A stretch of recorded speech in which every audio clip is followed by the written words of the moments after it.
Il y a quelque chose d'un petit peu inquiétant dans les gros mots. Alors, on est tous quand même au courant que les gros mots, ça n'honore pas ceux qui les disent.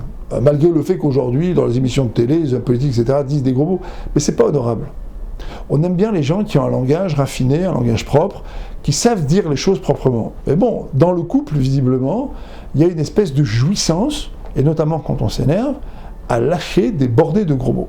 Alors je vous dis 3 choses au sujet des gros mots. Ça va vous aider à réfléchir sur le sujet, et je pense que ça va vous aider à avancer. D'abord, il faut que vous sachiez que la plupart des gros mots, notamment en français, ont trait aux zones génitales du corps, ou aux fonctions génitales, ou aux fonctions fécales. Si vous ne connaissez pas la traduction du mot, allez regarder le dictionnaire, F-E-C-A-L-E-S, les fonctions fécales ou les fonctions génitales. C'est des choses qui sont vécues en plus de manière extrêmement primaire. Au travers du mot, en fait, on les vit de manière très, très primaire. C'est pas innocent le langage qu'on utilise. Quand on éprouve de la jouissance à s'exprimer de cette manière-là, en fait, d'une certaine manière, on régresse. On est dans la régression.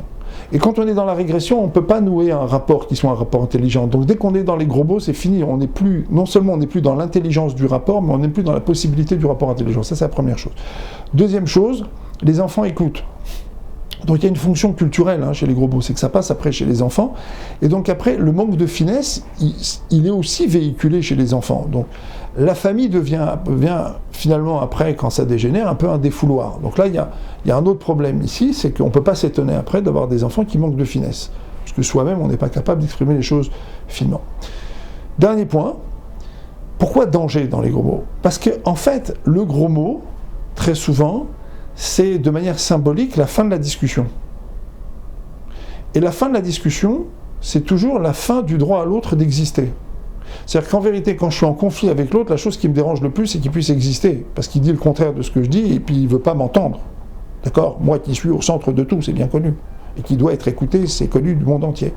Donc, quand je dis des gros mots, en vérité, ce qui se cache derrière le gros mot, c'est le point final à l'existence de l'autre. Et ça, c'est très problématique, parce que l'autre, il le sent, et moi aussi, je sens que c'est l'exercice auquel je suis en train de me livrer. Donc, évidemment que le conflit ne peut que s'amplifier. Il va se taire pendant un certain temps, mais il va rebondir.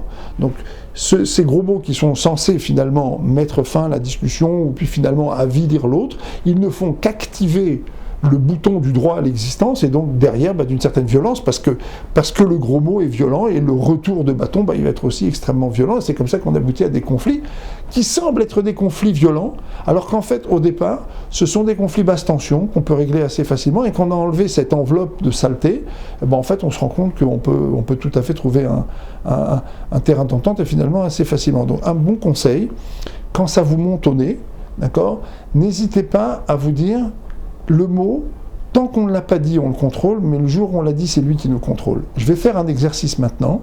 Si jamais je sens que ça monte, je sens que j'ai envie de dire un certain nombre de choses, et notamment des gros mots, je ne vais pas les dire. Mais je vais faire autre chose derrière. Je vais poser la question à l'autre, quand ça va se calmer la dispute. Comment tu as trouvé mon comportement dans la dispute? Et là, vous allez échanger sur vos comportements dans la dispute. Et vous allez voir qu'en fait, vous avez gagné en considération. Et donc vous avez gagné aussi en capacité à éteindre les conflits plus rapidement. À réfléchir.